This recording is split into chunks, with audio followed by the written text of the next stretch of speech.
తీవ్రమైన వడగాలులు, ఋతుపవనాల వైఫల్యాలు, కరువు పరిస్థితులు, వ్యవసాయ సంక్షోభం ఇవన్నీ ఒకేసారి ముంచుకొస్తే మనం తట్టుకోగలమా?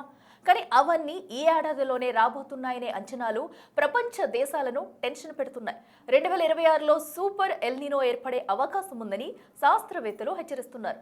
అసలేంటి ఈ సూపర్ ఎల్నినో? నిజంగానే అది వస్తే భారత్ తట్టుకోగలదా? ఒక్కసారిగా మాడు పగిలే ఎండలు కాస్తాయి. ఉన్న ఫలంగా కుండపోత వానలు కురుస్తాయి. వాతావరణం ఎప్పుడెలా ఉంటుందో అర్థం కాదు. ప్రపంచవ్యాప్తంగా వాతావరణ శాస్త్రవేత్తలను కలవరపెడుతున్న అతి పెద్ద సవాలిది. ఈ ఏడాది సూపర్ ఎల్నినో సంభవించే అవకాశం ఉందనే హెచ్చరికలు భారత్ ఎదుర్కోబోయే సవాళ్లపై గుబులు పుట్టిస్తున్నాయి. వాతావరణ విలయం ముంచుకొస్తోందా అనే అంచనాలు టెన్షన్ పెంచుతున్నాయి. ప్రకృతి ప్రకోపిస్తే మానవ మనుగడ ఎంతలా అతలాకుతలమవుతుందో చూస్తూనే ఉన్నాం. అయితే ఎల్నినో అనేది కేవలం ఓ సాధారణ వాతావరణ మార్పు కాదు. ప్రపంచ ఆర్థిక వ్యవస్థలను, వ్యవసాయాన్ని చిన్నాభిన్నం చేయగల శక్తివంతమైన సహజ ప్రక్రియ. ఈ ఏడాది రాబోయేది సాధారణ ఎల్నినో కాదు, సూపర్ ఎల్నినో అని శాస్త్రవేత్తలు హెచ్చరిస్తున్నారు. ఈ ఏడాది భూగ్రహం అత్యంత శక్తివంతమైన ఎల్నినో దశలోకి ప్రవేశించొచ్చనే అంచనాలు దడపుట్టిస్తున్నాయి. ఇటీవలి దశాబ్దాల్లో ఇది అత్యంత శక్తివంతమైందని చెప్తున్నారు. వచ్చే జూన్ నుంచే ఈ దశ ప్రారంభం కావచ్చంటున్నారు.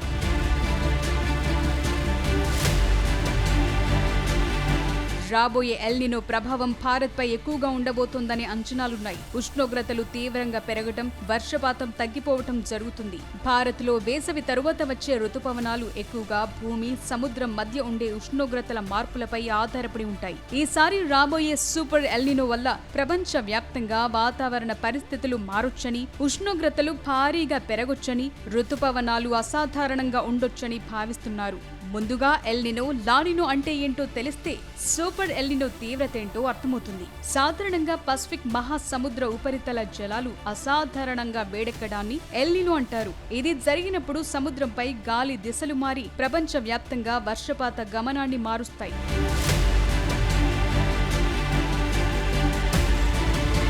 ఎల్నినో సమయంలో ప్రపంచవ్యాప్తంగా వర్షపాతంలో మార్పులొస్తాయి. భారతదేశం సహా దక్షిణ ఆగ్నేయాసియా ప్రాంతాలు తరచుగా కరువు లాంటి పరిస్థితులు ఎదుర్కోవాల్సి ఉంటుంది. నైరుతి ఋతుపవనాలు బలహీనపడతాయి. ఫలితంగా భారత్ అంతటా వర్షపాతం తగ్గిపోతుంది. ఇది తరచుగా వడగాలులు, తక్కువ వ్యవసాయ ఉత్పత్తి, అధిక ఆహార ధరలు, మౌలిక సదుపాయాలపై ఒత్తిడికి దారితీస్తుంది. భారతదేశంపై దీని ఆర్థిక ప్రభావం చాలా వరకు ప్రతికూలంగా ఉంటుంది. ఇది ప్రజల జీవనోపాధితో పాటు ఆర్థిక స్థిరత్వాన్ని కూడా ప్రభావితం చేస్తుంది. 1950 నుంచి ఇప్పటి వరకు ఇలాంటి పరిస్థితులు 26 సార్లు నమోదయ్యాయి. వీటిలో ప్రతి ఒక్కటి ఖండాల వారీగా వాతావరణ సరళిని మార్చేసింది.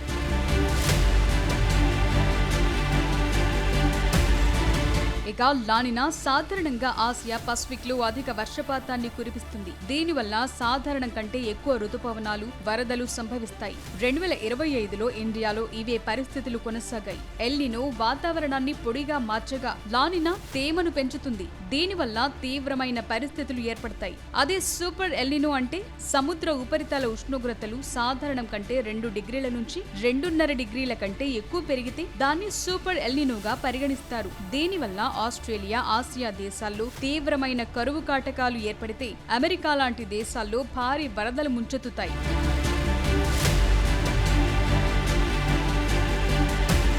సూపర్ ఎల్నినో ప్రభావం భారత్ పై ఎలా ఉంటుందనేది ఇప్పుడు చర్చకొస్తోంది. ఎందుకంటే భారత్ ప్రధానంగా వ్యవసాయ ఆధారిత దేశం. మన దేశ జీడీపీలో మెజారిటీ భాగం ఋతుపవనాలపైనే ఆధారపడి ఉంటుంది. సూపర్ ఎల్నినో వస్తే భారత్ ఎదుర్కోబోయే సమస్యలు చాలానే ఉన్నాయి. నైరుతి ఋతుపవనాలు బలహీనపడటమే కాదు, వేసవి కాలం ముగిసిన ఉష్ణోగ్రతలు అస్సలు తగ్గవు. వచ్చే మే, జూన్ నెలల్లో ఉష్ణోగ్రతలు 48 డిగ్రీల నుంచి 50 డిగ్రీల దాకా చేరే ప్రమాదం ఉంది. వర్షాలు తగ్గిపోవటం వల్ల జలాశయాల్లో నీటి మట్టాలు తగ్గిపోతాయి. ఇది తాగునీటికే కాకుండా జల విద్యుత్ ఉత్పత్తిపైన దెబ్బ కొడుతుంది. మరి ముఖ్యంగా వ్యవసాయం సంక్షోభాన్ని ఎదుర్కొంటుంది. వరి, పప్పు ధాన్యాలు, నూనె గింజల సాగు దెబ్బతింటుంది. దిగుబడి తగ్గటం వల్ల ఆహార వస్తువుల ధరలు ఆకాశాన్ని తాకుతాయి. అందువల్ల రాబోయే సూపర్ ఎల్నినోతో భారతదేశానికి ముప్పు పొంచి ఉందనే హెచ్చరికలు వినిపిస్తున్నాయి. ఇప్పటికీ పశ్చిమాసియాలో యుద్ధంతో మన దేశంలో సంక్షోభం తరహా పరిస్థితులు ఉన్నాయి. ఆ పరిస్థితులు ఎప్పుడు చక్కబడతాయో, దేశంలో మళ్ళీ ఎప్పుడు సాధారణ పరిస్థితులు నెలకొంటాయో అర్థం కాని సిచ్యువేషన్ ఎదుర్కొంటుంది ఇండియా. ఇలాంటి సమయంలో వాతావరణం కూడా పగబడితే పరిస్థితి ఏంటి? గ్లోబ్ మొత్తం ఒక్కసారిగా క్లైమేట్ మారిపోతే ఏం జరుగుతుంది? రాబోయే కాలంలో ఎలాంటి విపత్కర పరిస్థితుల్ని ఎదుర్కోవాల్సి వస్తుంది?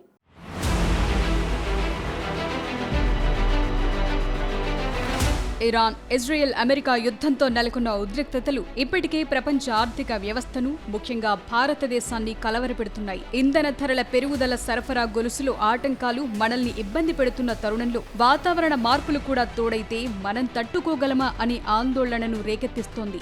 యుద్ధం వల్ల వచ్చే సంక్షోభం తాత్కాలికమే, కానీ వాతావరణం ఒక్కసారిగా మారిపోతే వచ్చే విపత్తు శాశ్వత నష్టాన్ని మిగులుస్తుంది. గ్లోబల్ క్లైమేట్ మారిపోతే మనమంతా భీకర పరిస్థితులను ఎదుర్కోవాలి వస్తుంది. యుద్ధం వల్ల దిగుమతులు ఆగిపోతే వాతావరణ మార్పుల వల్ల అసలు ఉత్పత్తే ఆగిపోతుంది.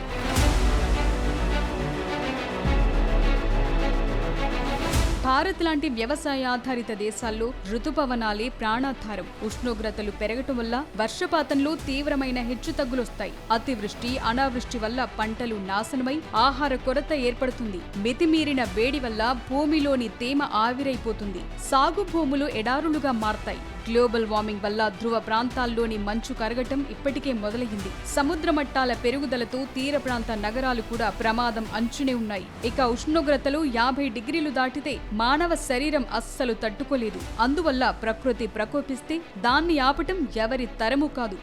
రాబోయే సూపర్ ఎల్నినో వ్యవసాయాన్ని తీవ్రంగా ప్రభావితం చేస్తుంది. చారిత్రక గణాంకాల ప్రకారం ఇలాంటి 15 సంవత్సరాల్లో 11 సంవత్సరాలు వ్యవసాయ రంగంలో క్షీణతకు దారితీశాయి. వర్షపాతం దాదాపు 10%, ఆహార ధాన్యాల ఉత్పత్తి దాదాపు 6% తగ్గింది.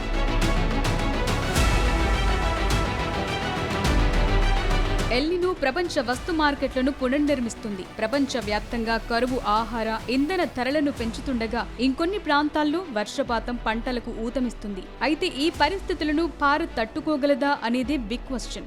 గతంతో పోలిస్తే ఇప్పుడు వాతావరణ మార్పులను ఎదుర్కోవటంలో మెరుగైన స్థితిలో ఉన్నప్పటికీ సూపర్ ఎల్నినో స్థాయి విపత్తును తట్టుకోవటం సామాన్యమైన విషయం కాదు. ప్రస్తుతం మన దేశంలో ఆహార నిల్వలు పుష్కలంగా ఉన్నాయి. అయితే భూగర్భ జలాలు అడుగంటితే మాత్రం పరిస్థితి తీవ్రంగా ఉంటుంది. సూపర్ ఎల్నినో అనేది కేవలం ప్రకృతి సిద్ధమైందే కాదు, మానవ ప్రేరిత గ్లోబల్ వార్మింగ్ వల్ల దీని తీవ్రత పెరుగుతుంది. మనం ఎంత త్వరగా కర్బన ఉద్గారాలను తగ్గిస్తే భవిష్యత్తులో ఇలాంటి విపత్తుల తీవ్రతను తగ్గించగలమని శాస్త్రవేత్తలు చెప్తున్నారు.